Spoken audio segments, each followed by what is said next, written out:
Well, here we are. We're on. We're streaming live. Welcome to Summer at SAC.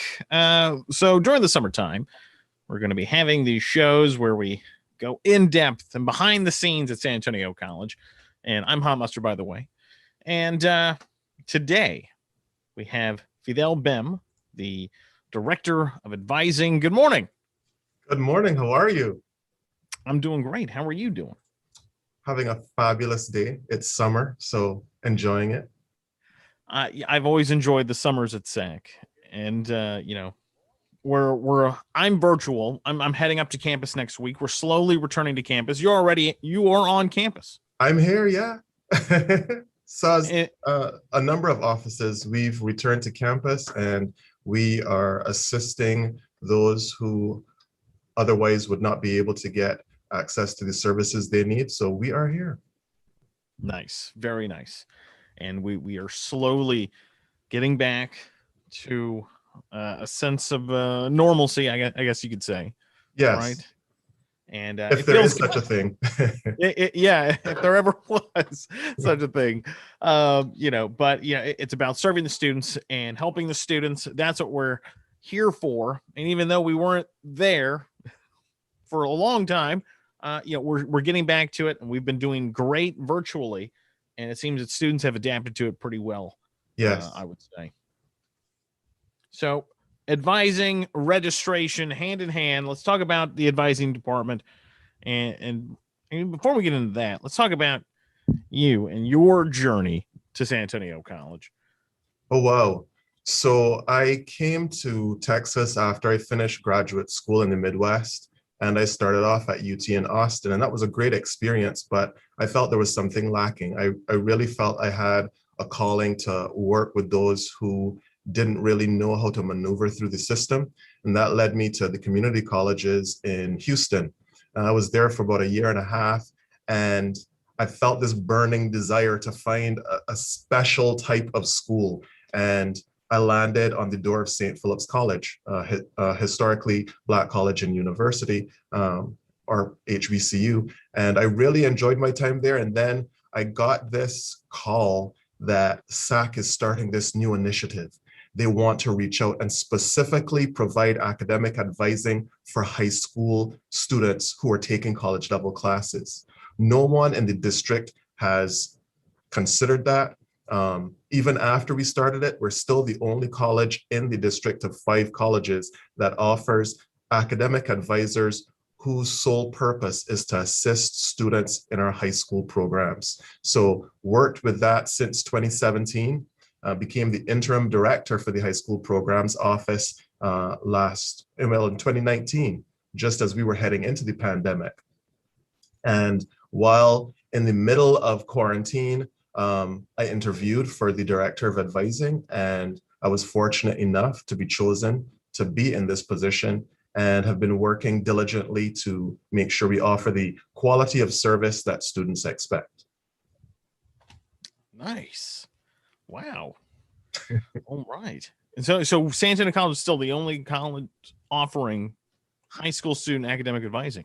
There's a reason why we are the #1 community college in the nation. So yes, we are the only one that offers that specific type of academic advising, along with a number of initiatives. Not everything is a success, but the point is we put it out there and we say, we know that there's a specific need that our community has, and we will do whatever it takes to fulfill that need. So there's some things that we try and, it's okay, but that's one of the things that we tried and we succeeded in it. And we are steadfastly maintaining that service to our high school students. Nice. And we'll touch on that later. And it's very important to reach out and get them on the front lines, and in high school, I went straight to work right after high school, and college never popped into my mind, And I did have some college level courses that I did take in high school. I just never went down that road. And see, that's the reason why we have advisors in that area, because we know the reality of the situation is some of our high schoolers are working while they're in high school. And we want them to understand you can find a balance, even if you have to go at a different pace from other people. The point is that you get to the finish line and you cross the finish line. So we're there for you while you're in high school, once you graduate and you come to SAC, and then we will assist you in transitioning to university and hopefully into the specific career that you've chosen for yourself. Definitely. Let's talk about registration. Registration is going on. Yes, it's sir. open right now for the summer courses and the fall courses, the fall semester and summer semester. On summer semester, I believe summer session 2 is still available for registration.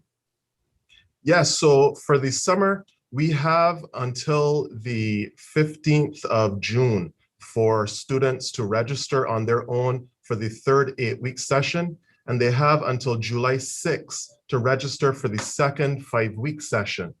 And of course, fall registration will continue for quite some time, but especially when it comes to summer, if students are trying to get in for the summer, then they should start working with our staff. If they haven't applied yet, make sure that they contact our Welcome Center, do the apply Texas, do the testing for TSI, and then they'll be ready to meet with us in advising. Now, you said, fall registration ends later, way later. Oh, I'm yeah. not going to say way later. Summer flies. Oh, certainly. So they have until August 17th to register for classes that start in the third week of August. So there's no time like the present to get on it. And I know that you'll be introducing a very important program that we have coming up, so we can talk a little bit more about how they can get ahead of the game. Yes.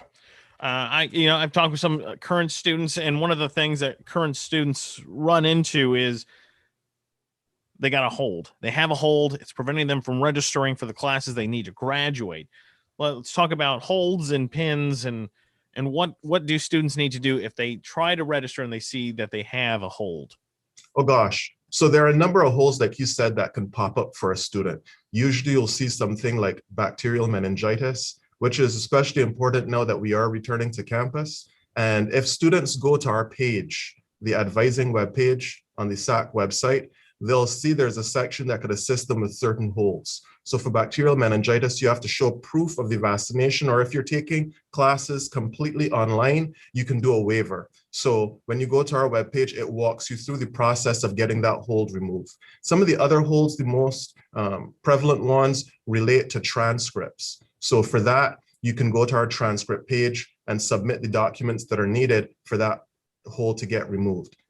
Like I said, most of the information's on our website, but if for any reason you're having difficulty in finding how to release that hold, or you just don't know what to do, certainly give us a call at the Welcome Center to get some further assistance.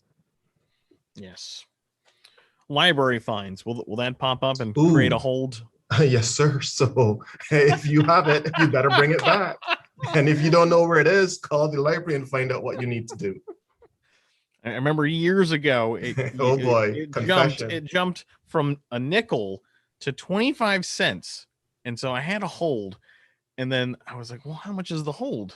And I go and I talk to the guy over there, and $75. What were you holding on to? I had 3 DVDs.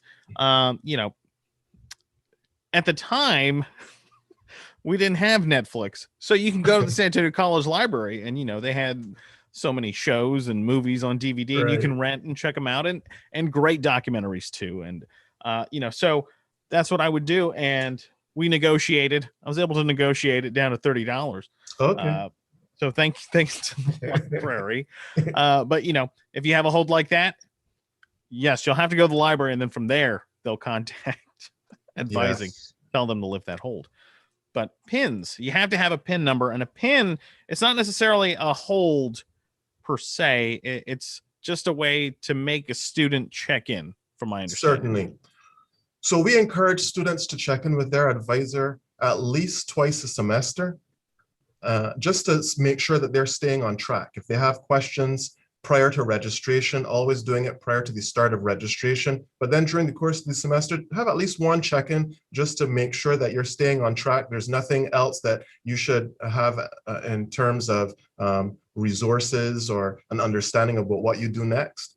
But if for whatever reason you're not able to do that, there are certain points in your academic career where we basically tell you, you need to come in and see us. It's kind of like maintaining your car. After every so often, you have to take it in for a service. It's like that with your academic progress. We want to make sure you check in and that you're on track, you're taking the right classes, you're not wasting any time or any funding for a class that may not necessarily go to the degree that you're intending. So when you complete 15 hours of courses, 30 hours, and 45, those are points where we say you need to come in and meet with us if you haven't been able to do that prior, just to make sure that you're following the degree plan, that you haven't had any revelations by being exposed to certain classes that opens you to the idea of going into a different career or more specialized area of a career, so that we can tell you, yes, everything is fine, you can continue with the courses, or here's some other consideration you should make if you're looking at a different university from what you had told us initially. Once you do that, you'll get that hold lifted, and then you can continue with your classes. On our advising page, there's a section specifically devoted to advising pins. So you can look at that and see the 3 tasks that have to be completed so that you can then get that hold released and you can register for your courses. If you have any questions at all, you can always contact us at 210-486-0334. All right. And especially on the transfer plans, because you can sign up for a degree plan here, do your 2 to 3 years, but over that 2 to 3 years, something might change at a university where you wanted to go. And that's why we do need you to come in so we can sit down and see if anything has changed and make sure that you're continuing on that path that you want.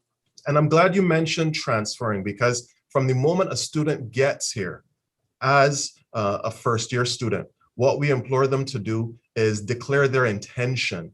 So if you're trying to take your classes, earn your associate, and then transfer to university, we ask you to complete a transfer intent during your very first advising interaction. We'll continuously ask you about it because we know that plans change, like you said. So that is the first action we ask of you as a student. Declare your transfer intent. If it's to UTSA, if it's to UT Austin, if it's to Arizona State even, we want you to say that to us so that we can start putting you on that right path. And then afterwards, like you said, there are particular classes that would go to specific programs at universities. So we ask students to work with us to complete those transfer advising guides, or the lingo that we use is a tag. We want you to complete your tag for the school that you've intended to transfer to. Definitely. And coming from the radio television broadcasting department, there's the AA and the AAS at the time. And so, we have lots of students that come in, and the Associate of Applied Science, you don't have to have the science. You don't need the language. You don't need some of the extra stuff that you would need to transfer. So a lot of the students, they graduate and they get the bug.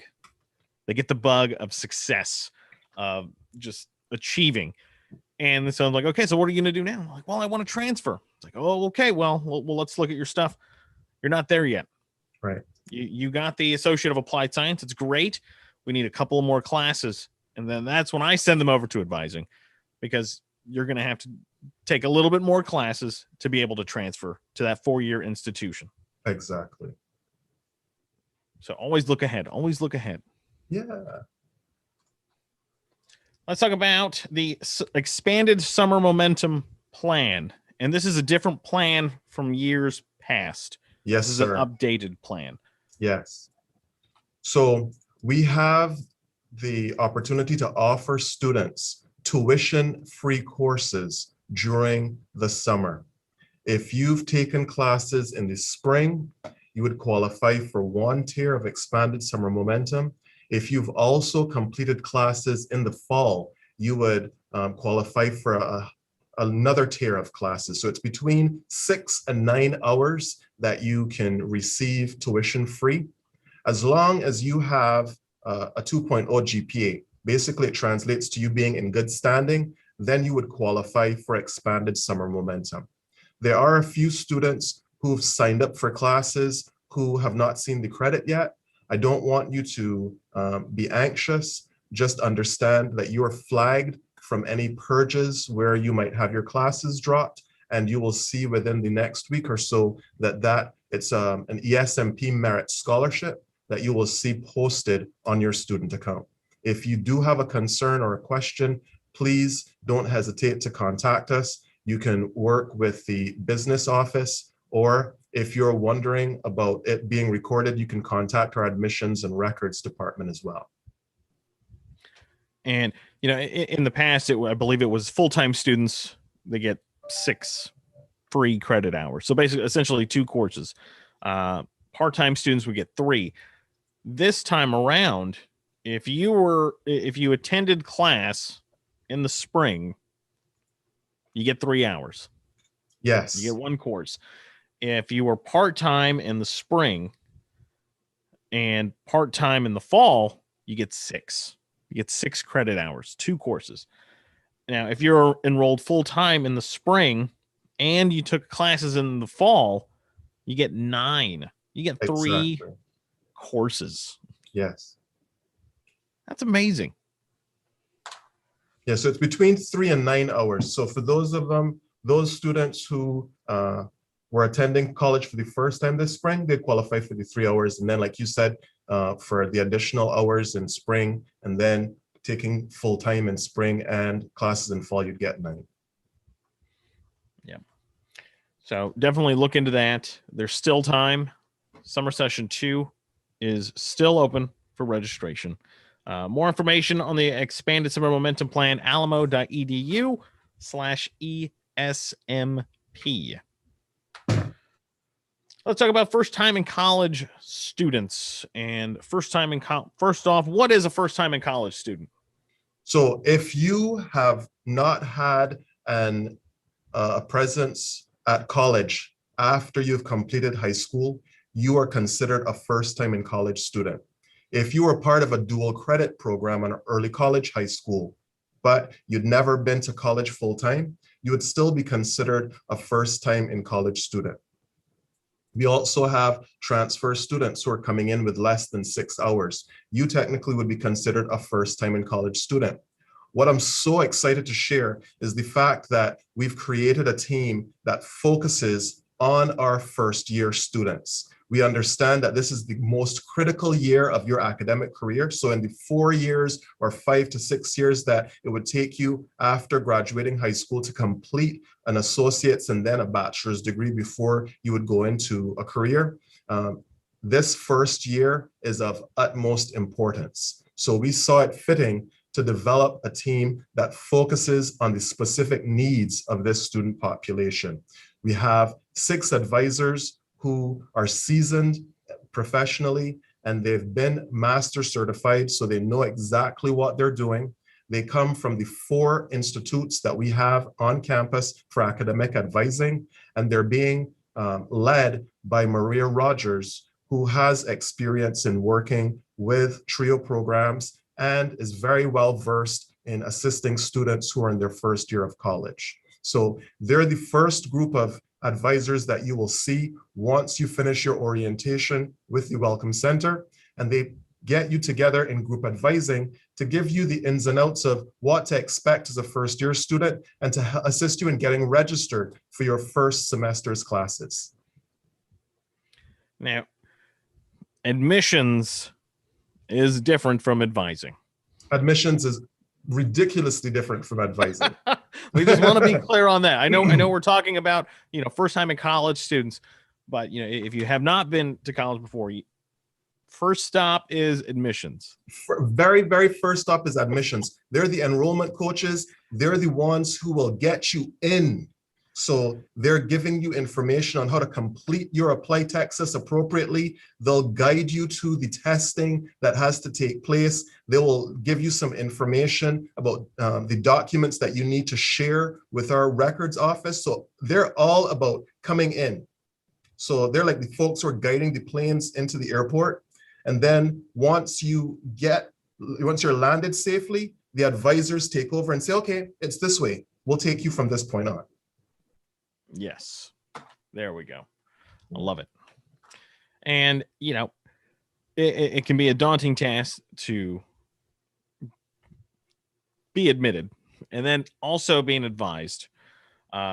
So we have some events coming up on the 15th of June and June 29th. Let's talk about these events. It is going to be an awesome day for folks. So we're focusing on students who are coming to college for the first time. So if you're a recent applicant for the summer or fall, you would see that there's information that's being or has already been sent to you to come for one of these 2 days of events. We're hosting it here in our Moody Learning Center on the 4th floor. We have staff who will be on site. We also have support staff who will be working with us remotely so that we can be as efficient as possible, because the goal is when you come in on one of these days, by the time you leave, if you have certain steps already in place, you'll be registered for classes and you'll be leaving here with a schedule in hand, knowing what you will be doing for the upcoming semester.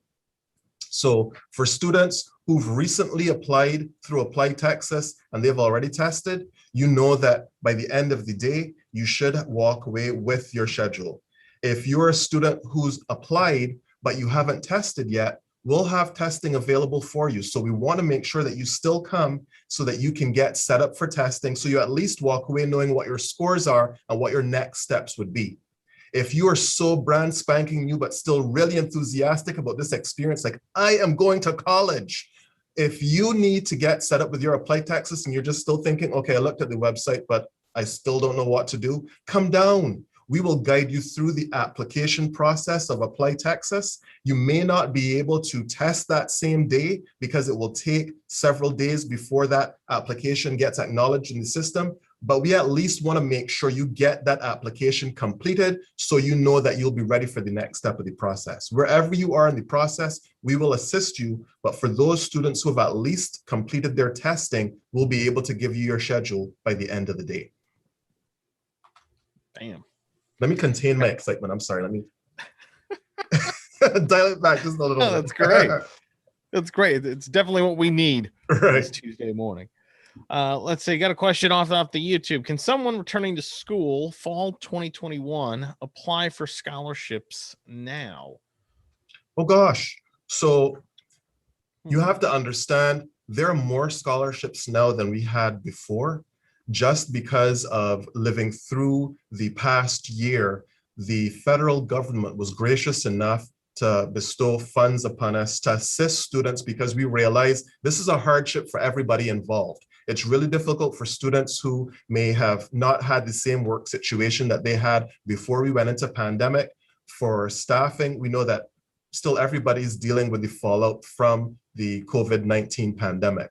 So there are funds that are specifically devoted towards funding tuition for students. So if you need some assistance, we have the traditional scholarships, but also through our SAC Advocacy Center, there's additional funding that you could qualify for. Just make sure that you submit your application, you work with us in admissions as well as advising, and then we'll connect you to those support resources for additional funding needs. So if it's financial aid, if it's for traditional scholarships, if it's for our SAC Cares that will give you scholarships based on what you've dealt with over the past year, then we're here to assist you.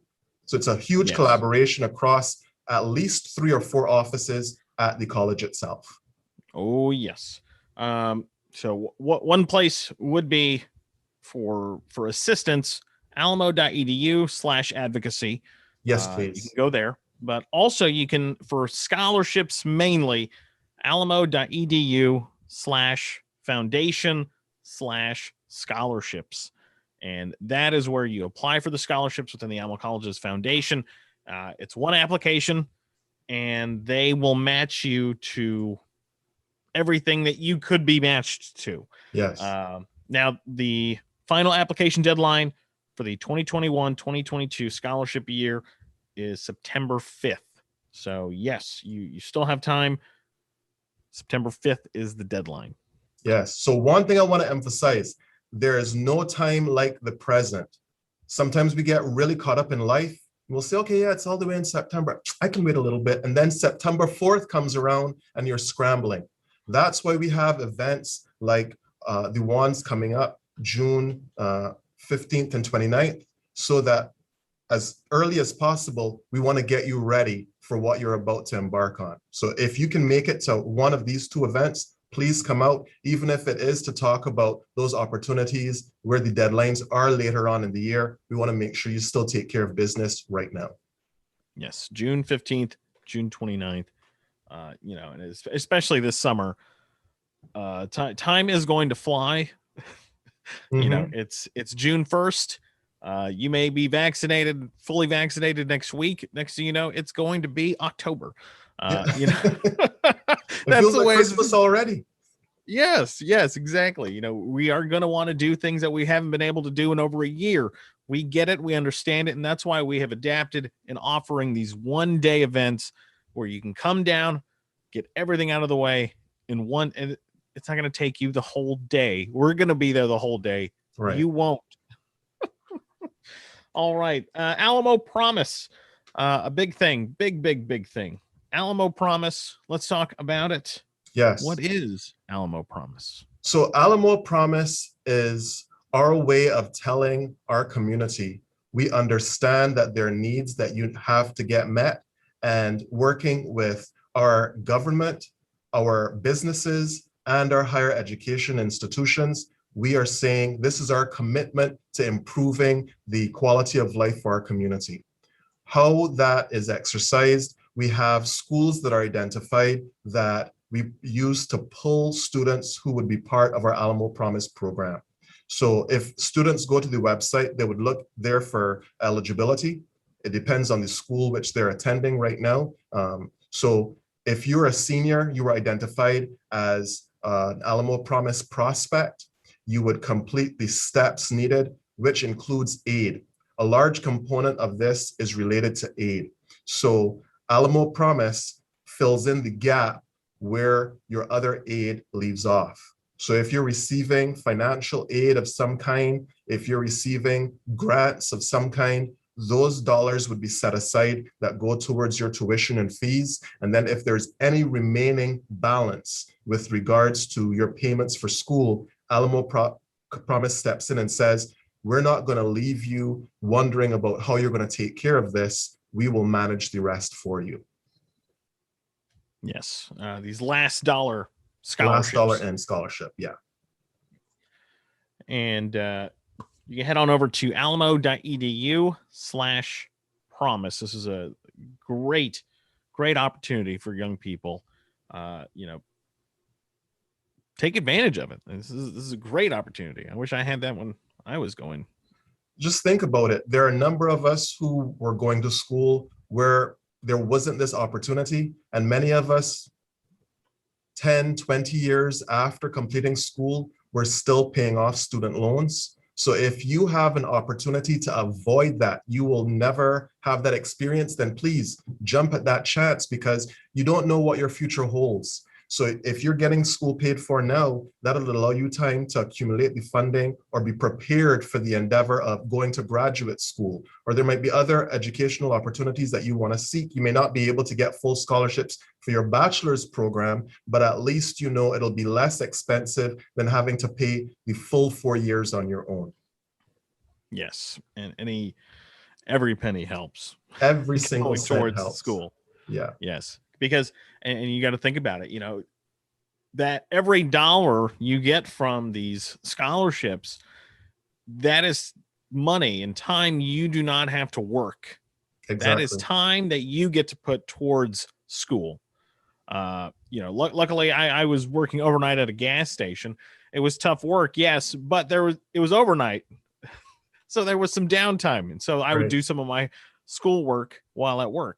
Yeah. Other students, they didn't have it like that. Some students 2 to 3 jobs sometimes. So, take advantage of these scholarship opportunities. You'd be surprised. There's so many scholarships out there. Oh, yeah.